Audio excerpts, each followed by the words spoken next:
So somebody asked me this question, and this is a question that keeps coming up, and I thought, I should touch on it. So they asked, how do you keep the fire going as an environmental lawyer, considering how challenging the issues that you deal with are? And sometimes, you might actually get negative judgments where you were hoping for something more positive. How do you keep the fire burning? And my answer to that genuinely is, guys, you have to take the wins as they come, because sometimes if you're focused on the big win, you miss the small little wins that are happening along the way, along the journey, and it's in recognizing the small little wins, the day that you assist a client to write a letter and they write it and they send it to a department and they actually get a response. Because if you don't know, getting a response from a whole department is a mission. So if they get that and they're so ecstatic and they tell you that is a small win, it might be like, no, it's not like we have stopped climate change, but the thing is, it is a step towards that. It is a step towards sustainability and going in the right direction.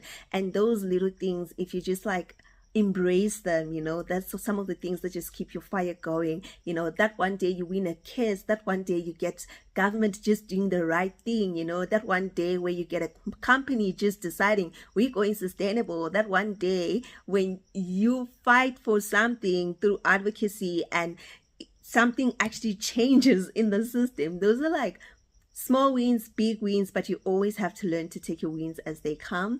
And then also just remembering you're fighting for a good cause, okay? So when you wake up every day, you just have to think, I'm fighting for a good cause, and that is a good enough reason for me to show up today, because after I am done, something's good is going to happen in somebody else's life, not just mine. So that's generally how I keep the fire going on most days.